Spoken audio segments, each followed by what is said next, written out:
Civil line کی سب سے کشادہ اور سب سے خوبصورت سڑک پر میل ڈیڑھ میل کی مسافت سے تھکی ہوئی فوزیہ اور ان کی دادی سٹر پٹر جوتیاں گھسیٹتی چلی آ رہی تھیں۔ دادی کی چادر لو میں پھڑپڑا رہی تھی۔ فوزیہ کا پرانا کالا برقع تو ہوا کے زور سے کئی بار سر سے اتر گیا۔ اس پر سے منی اور شمی، منی تو خیر ماں کی انگلی پکڑے چلی آ رہی تھی، مگر شمی میں اتنی جان کہاں۔ دادی کا سوکھا جسم، جھکی کمر لو میں سرخ تانبا ہو رہی تھی۔ اللہ تیرا شکر ہے ہم نے صبر کیا، تو صبر نہ کیجیو۔ دادی رہ رہ کر کرا اٹھتی، لیکن فوزیہ بار بار سوچتی، اماں بیگم تانگے کے لیے روپیہ دے رہی تھی، لے لیا ہوتا تو کائے کو یوں لو میں بنتے۔ قرض میں بھلا کیا بیچتی، دادی پھر تو اپنی ناک رکھنے کو ادا ہی کرتی۔ ویسے لاکھ کوشش کرے مگر اس سوچ بچار کے باوجود سڑک لمبی ہی ہوتی جا رہی تھی۔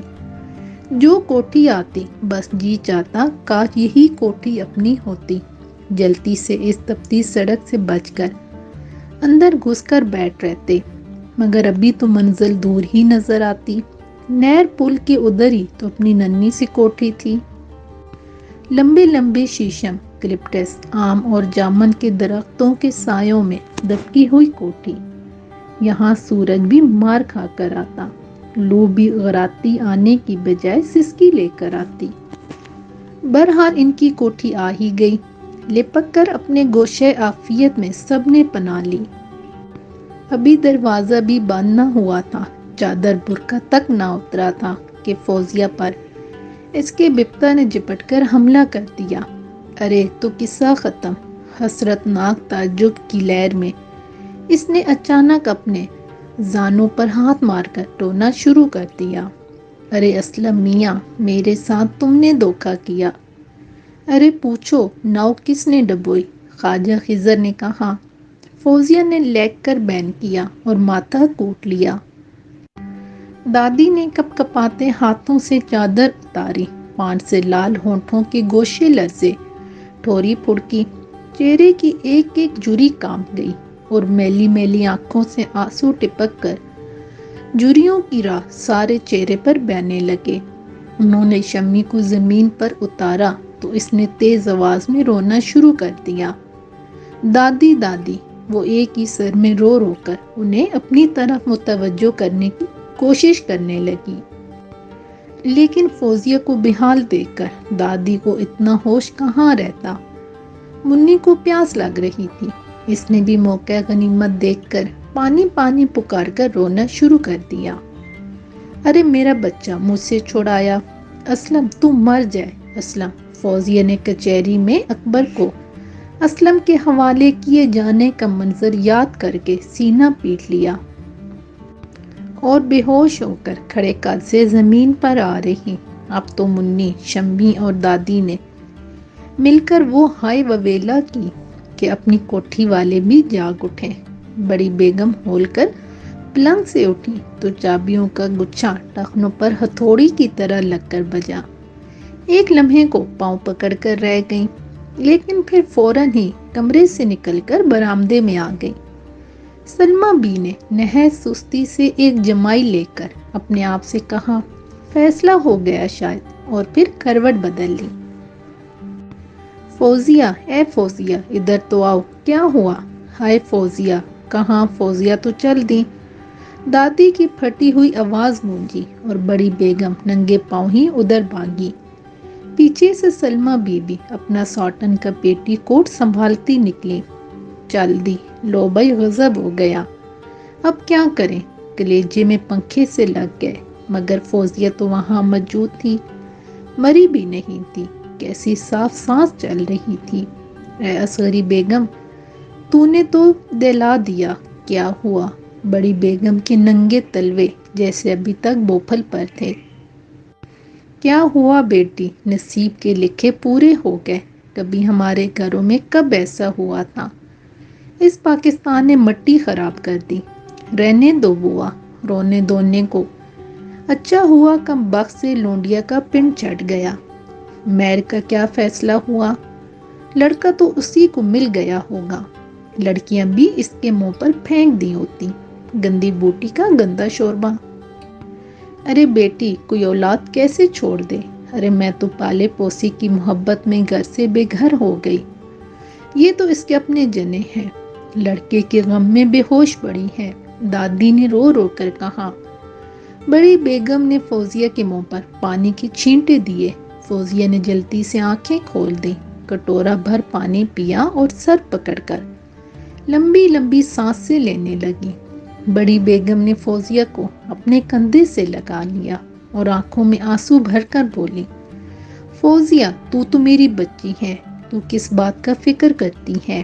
شکر کر تیرا اس کم بخت سے چھٹکارا ہو گیا۔ ابھی تیری عمر ہی کیا ہے، دیکھ لینا ایسی جگہ بیاؤں گی کہ تو اپنی خوشیوں میں مجھے بھی بھول جائے گی۔ پرسوں ہی تیری بات آئی تھی، لڑکا 500 کا نوکر ہے۔ میں نے کہہ دیا بھائی ابھی لڑکی کا فیصلہ نہیں ہوا ہے، پھر مجھے لڑکی کی شکل بھی پسند نہ تھی، ایسری بوا جیسے اپنی فوزیہ کی شکل و صورت ہے ویسا ہی جوڑ کا لڑکا ہو۔ اسی دوران میں سلمہ بھی جا چکی تھی، یہ سارے کام انہوں نے اپنی اماں پر چھوڑ رکھے تھے، انہیں تو بس اپنے کام سے کام تھا۔ دادی نے گھور کر سلمہ بی کو کوٹھی کی طرف جاتے دیکھا، انہیں یہ پھوٹی آنکھ نہ باتی۔ فوزیہ سے تو کافی ہنس بول لیتی، مگر دادی کو 2 انگلی اٹھا سلام بھی نہ کرتی، جیسے وہ ان کی نوکر ہوں۔ واہ، غریبی میں کوئی شرافت مر جاتی ہے۔ دادی کو کیا پڑی تھی جو کسی کی خوشامد کرتی؟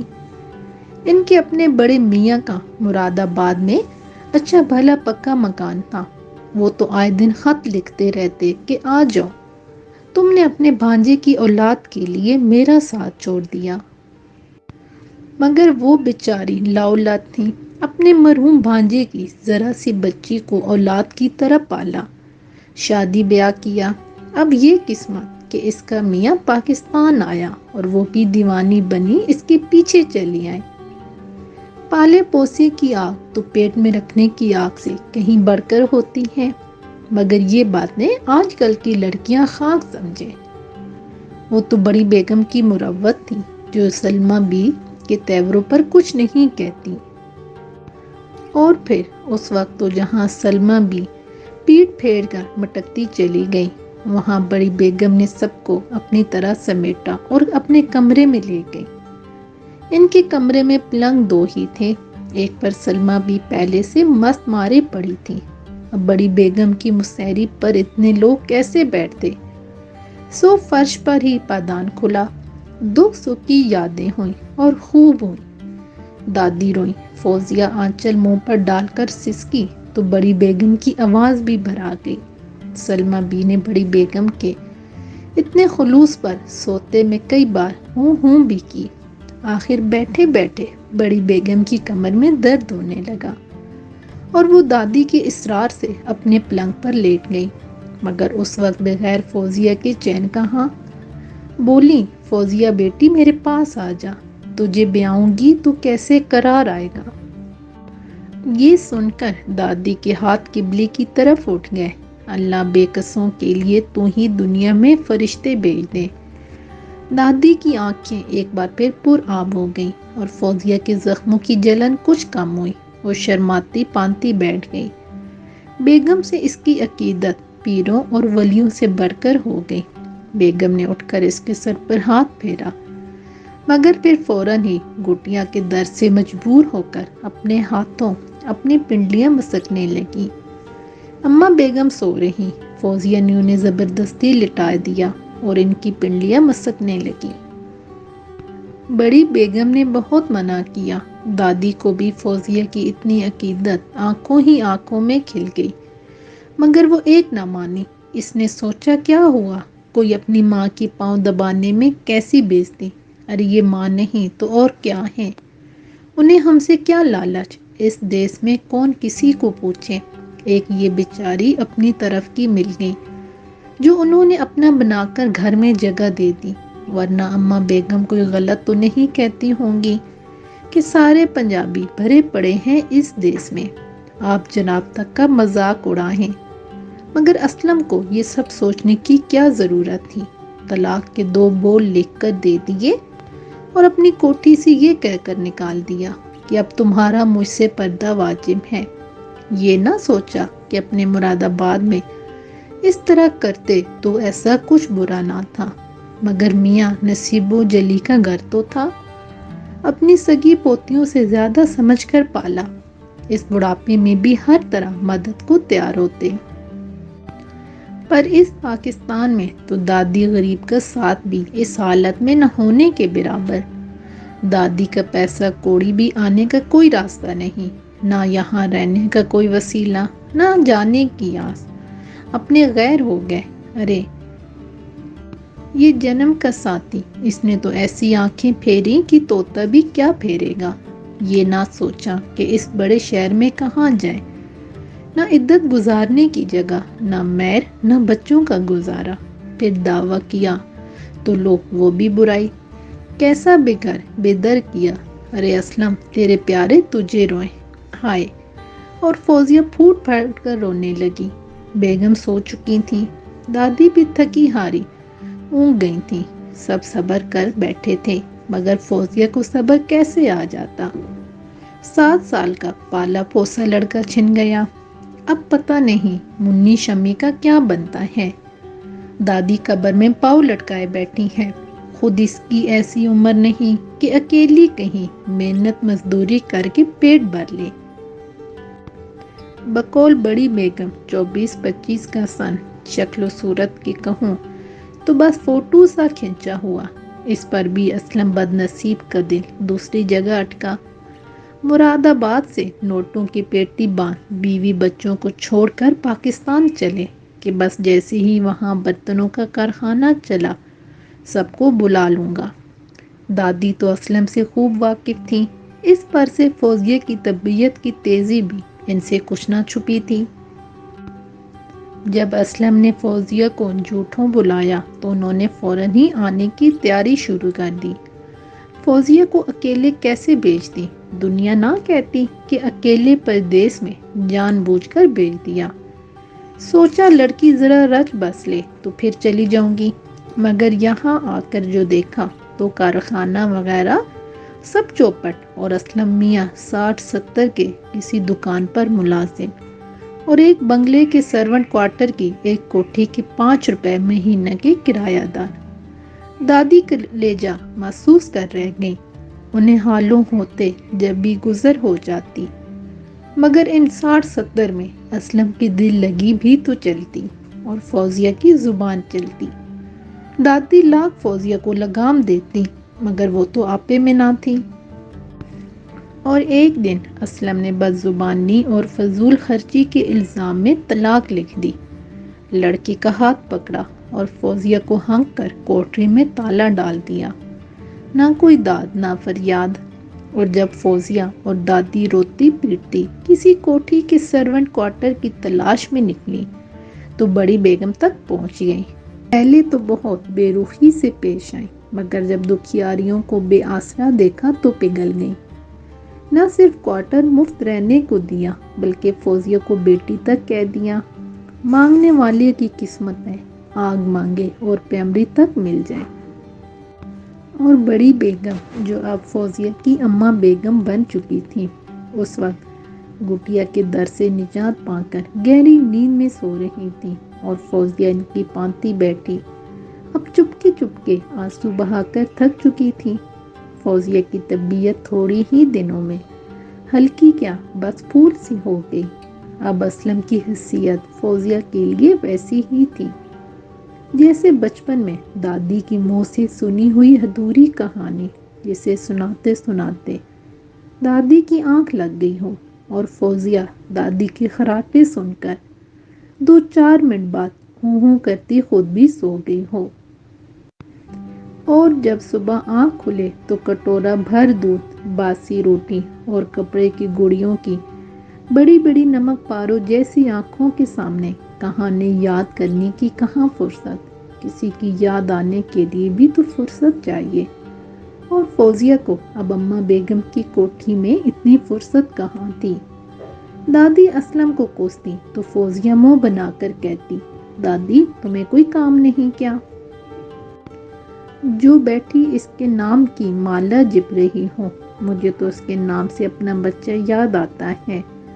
اللہ ایسے کبھی تو اتنی سمجھ دے گا کہ اپنی ماں سے آ ملے گا، بابا حرامزادے کے منہ پر تھوک آئے گا۔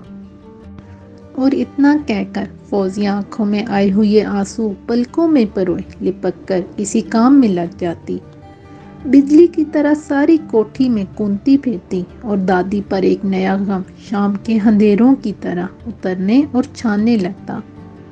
دادی اس کی یوں جھلک دکھا کر غائب ہونے کی نئی ادا سے ہول جاتی۔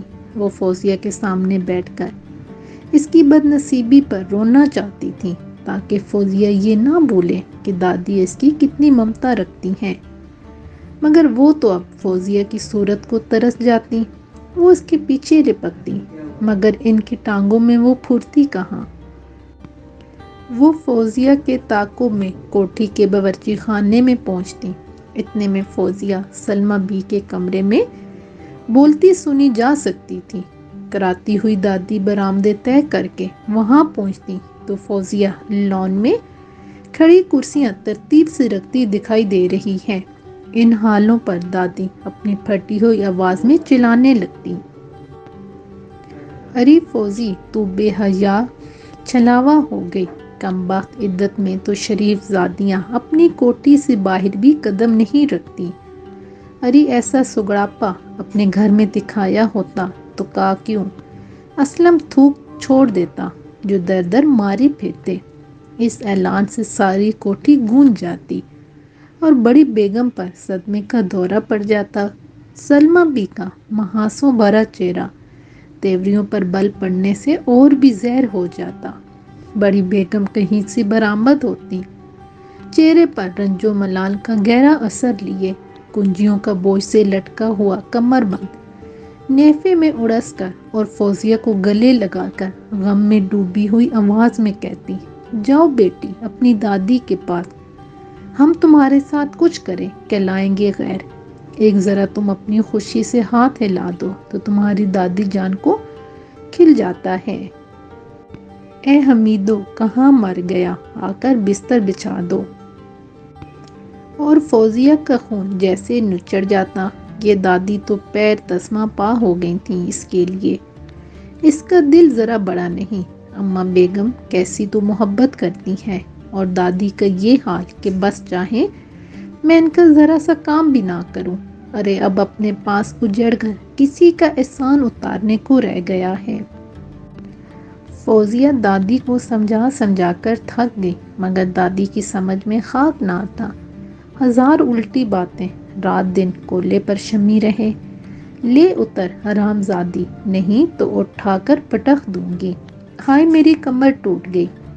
اللہ، دادی بھاں بھاں کر کے ایسے چلاتی کہ ساری کوٹھی دہل اٹھتی۔ سلمیٰ بی کو تو اپنی اماں کا زور زور سے بولنا تک برا لگتا، آخر کوٹھی میں رہنے کے بھی کچھ تو آداب ہوتے ہیں، مگر فوزیہ کی صورت دیکھ کر صبر کر جاتی۔ فوزیہ سلمیٰ بی کا کم دانی والا دانی دوپٹہ اوڑھ کر دادی کے پاس کسیانی ہوئی آتی، اے دادی کچھ تو ہوش کر، لوگ سمجھیں گے شریفوں والی عادتیں ہی نہیں۔ یہ کہہ کر وہ دوپٹہ لہرا کر سر پر ڈالتی، لاؤ میری لونڈیا کو، تمہیں تو میری اولاد کھلے ہیں۔ ایک تو چھن گیا، اور وہ شمی کو کھسوٹ کر کولے پر رکھ لیتی، پھر بڑبڑاتی، کیسی میلی ہے، سارا نیا دوپٹہ غارت کر دے گی۔ نیا دوپٹہ، لو تمہاری آنکھیں بھی پھوٹ گئیں۔ موا سڑا ہوا دوپٹہ اوڑھ کر اترا رہی ہے، دادی غرا کر کہتی، واہ ابھی کل تو سلمیٰ اوڑھ کر کالج گئی تھی، سائیکل میں آ گیا ہوگا۔ اے دادی بہت کمینی طبیعت ہے تمہاری، فوزیہ اور بھی کسیا کر کہتی، اور دادی آپے سے باہر ہو جاتی، اب تو مجھ میں سارے عیب نظر آتے ہیں تجھے، تیرے پیچھے بے وطن ہوئی، سب بیچ بیچ تجھے اور تیری لڑکیوں کو کھلاؤں میں، اور اماں بنے وہ۔ فوزیہ گھبرا کر دادی کے منہ پر ہاتھ رکھ دیتی اور پھر خوب ہی تو روتی۔ دادی کو اس بات کا تانا دیتی کہ وہ کھلا کر گنواتی ہیں۔ اس کی قسمت پھوٹ گئی، اسی لیے دادی کی آنکھیں بھی بدل گئی ہیں۔ لیکن جب فوزیہ کی آنکھیں روتے روتے سوج جاتی تو دادی اس کی خوشامد کرتی اور دونوں میں میل ملاپ ہو جاتا۔ شمی پھر دادی کی گود میں چڑھ جاتی اور دادی منی کی انگلی پکڑ کر رات کی ہنڈیا روٹی کے بندوبست کے لیے بازار کو روانہ ہو جاتی اور فوزیہ ایک بار پھر چھلاوا بن جاتی، کبھی باورچی خانے میں، کبھی گول کمرے میں، کبھی سلمہ بی کے کمرے میں۔ فوزیہ سلمہ بی کے کمرے میں ایک آدھ بار مچل جاتی، اے سلمہ بی یہ قمیض تو ہم لیں گے۔ واہ واہ ابھی تو بنائی ہے ہم نے، نہیں دیتے، سلمہ بی ٹکا سا جواب دیتی۔ میری بچی نے کیسا منہ پھاڑ کر مانگا، ایک تو وہ خود ہی اتنی غیرت دار ہے کہ کبھی کسی چیز کی طرف آنکھ اٹھا کر نہیں دیکھتی۔ دے دے بڑی بیگم فوزیہ کی کمر کو فوراً پہنچتی۔ اور پھر ہم کو اور قمیض بنا کر دو، اتنی سی قمیصیں تو ہیں میرے پاس، سلمہ بی نخرہ دکھاتی۔ لو اب میں کہاں سے لاؤں، تمہارے بابا کیا چھوڑ چلے تھے میرے پاس، جانے کیسے شکیل میاں کی پڑھائی اور تمہارا نخرہ پورا ہو رہا ہے، بینک میں اب دھرا ہی کیا ہے، اب کیا کہوں کیسے گزر ہو رہی ہے، تمہاری آنکھوں پر تو پٹی بندھی ہے۔ بڑی بیگم ایک ٹھنڈی سانس بھرتی۔ گزر کرنے ہی کی تو بات ہوتی ہے، جب گزر نہ ہو تو پھر آدمی کیا کرے۔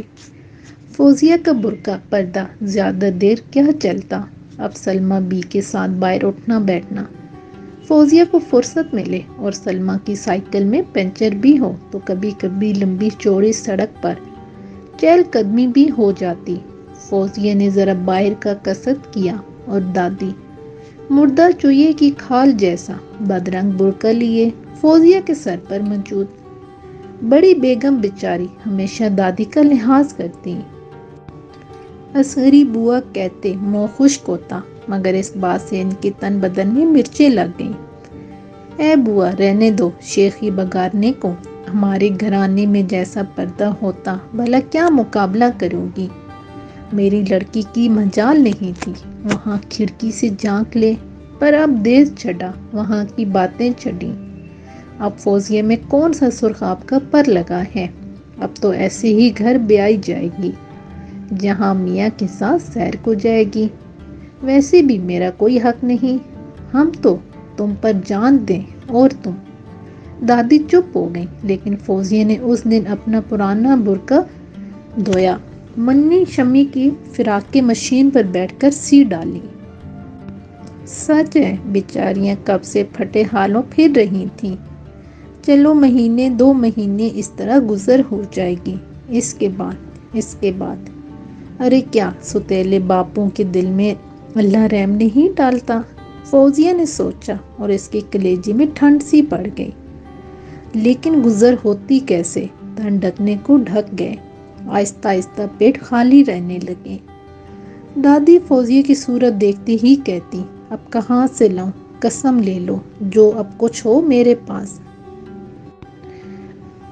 روز روز کی چلی پکار مچنے لگی، منی شمی دادی کو چھوڑ رات دن فوزیہ کے پیچھے لگی پھرتی، اماں روٹی، اماں سالن، بڑی بیگم ایسی دل والی کہ فوراً اپنے سامنے کی چیز اٹھا کر دے دیتی اور فوزیہ شرما کر بچیوں کو سمیٹنے لگتی، جی چاہتا مارے غیرت کے مر جائے۔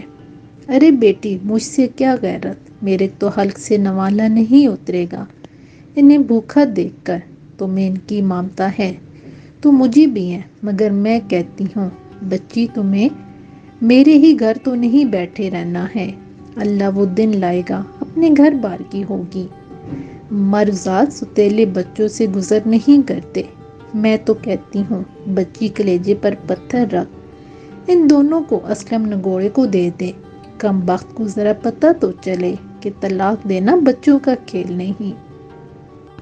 بڑی بیگم فوزیہ کی پیٹھ پر ہاتھ رکھ کر سمجھاتی، فوزیہ کے دماغ میں تو بات بیٹھ گئی، لیکن دادی کسی طرح نہ مانتی۔ فوزیہ رو رو کر دادی سے کہتی، ارے دادی، مجھ بد نصیب کے ساتھ کیوں لڑکیوں کی مٹی پلیت کرو گی؟ اب تم کہاں سے کھلاؤ گی؟ مگر دادی تو کانوں پر ہاتھ رکھتی۔ مگر جب ایک دن دادی باوجود دلی خواہش کے اپنا صندوق نہ کھول سکی اور دن بھر چولہا نہ جلا تو فوزیہ ضبط نہ کر سکی۔ اے دادی، اب نکالو نہ روکڑ، کیوں لڑکیوں کو عذاب دے کر مار رہی ہو؟ فوزیہ چلائی اور پھوٹ پھوٹ کر رونے لگی۔ میری بوٹیاں نوچ لو، اب کیا درا ہے میرے پاس؟ اب اپنی کوٹھی والی ماں سے کہو نا، دادی نے ترکی پر ترکی جواب دیا۔ رہنے دو اماں، بیگم کا نام کیوں بیچ میں لا رہی ہو؟ وہ کہاں سے لائیں؟ ان کے پاس ہو تو میرے بچوں سے گریز کرنے والی نہیں، وہ کیا کیا کریں وہ؟ واہ، یہ تو وہی سانپ کے بل میں ساہی کے چھپنے والی بات کرتی ہو۔ فوزیہ کی آنکھیں لال انگارہ ہو گئیں۔ اچھا تو چل، پھر چل اپنے مراد آباد، مہینے 2 مہینے کا پرمٹ تو بن ہی جائے گا۔ دادی نے آخری حربہ استعمال کیا اور فوزیہ کا دم نکل گیا۔ اچھا کرا لو، کرایہ نکالو، پرمٹ بنوا لو۔ فوزیہ اتنا کہہ کر کارڈ پر منہ ڈھک کر پڑ رہی۔ دادی کا سارا جوش ختم ہو گیا۔ کہاں سے 4 جانوں کا کرایہ، اور وہ بھی ہوائی جہاز کا؟ چلو ہو گیا، مان لیا، پرمٹ بھی بن گیا۔ پھر وکیل جو کہتا تھا پرمٹ ختم ہونے پر واپسی ہوگی، پھر کیا ہوگا؟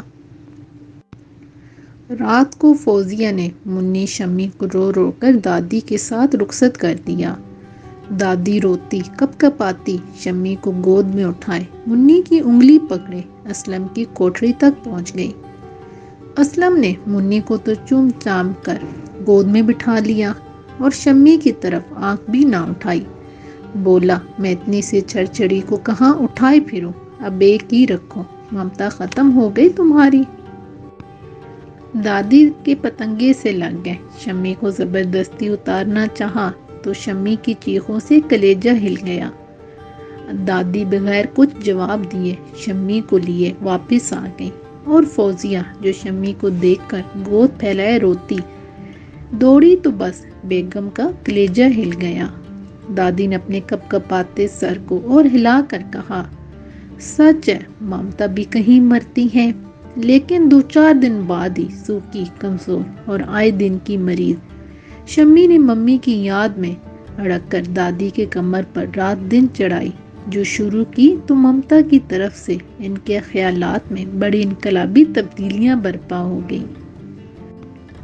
اللہ تیرا پردہ ڈھک لے بچی، ارے بد نصیب کا کوئی نہیں ہے، نہ ماں نہ باپ۔ دادی کی زبردست آہیں کوٹھی کے کونے کونے میں گونج اٹھتی، اور یہ رات دن کے نوحے یہ آہیں سن سن کر بڑی بیگم کا دل دہل جاتا۔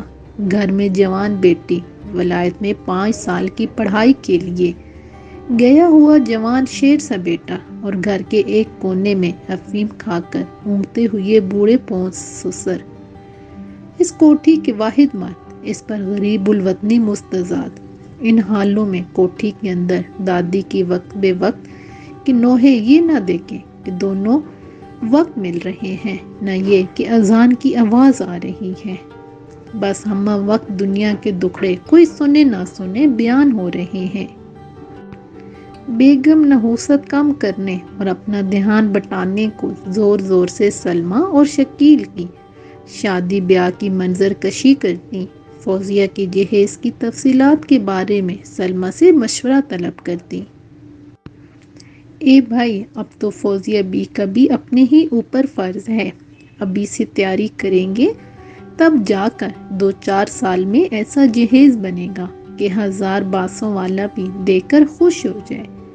سلمیٰ، فوزیہ کے لیے بھی وہ نگوں والا سوٹ کیسا رہے گا؟ اس پر کھلے گا بھی خوب، بالکل شہزادی دکھے گی۔ میں تو کہتی ہوں کہ منہ سے یہ فوزیہ نگوڑی ایسی کچی کچی لگتی ہے کہ اگر کسی کو بچے نہ دکھائے جائیں تو کنواری ہی سمجھے۔ ذرا فرصت ملی تو سلمیٰ بی کی ڈریسنگ ٹیبل کے لمبے آئینے کے سامنے کھڑی کم دانی والا دھانی دوپٹہ سینے سے ڈلکائے دیر سے کنگھی کیے جا رہی تھی۔ خدا جانے کب تک آئینے کنگھی سے جوجھی رہتی اگر دادی کی پھٹی ہوئی آواز کمرے میں نہ گھستی۔ ارے فوزیہ دیکھ تو صحیح نامراد، لونڈیاں آنکھیں پھیر لیوے ہیں۔ اور فوزیہ غرارے میں الجھتی بھاگی۔ شمی سچ مچ گردن ڈالے دے رہی تھی۔ ہائے دادی، میری بچی کو کیا زہر کھلا دیا؟ ہائے سب تو چھٹ گئے تھے، ایک یہ بھی تمہیں کھل رہی تھی۔ یہ مر گئی تو مجھے بھی نہ پاؤ گی دادی۔ اسی رات ہسپتال میں شمی چپ چاپ مر گئی۔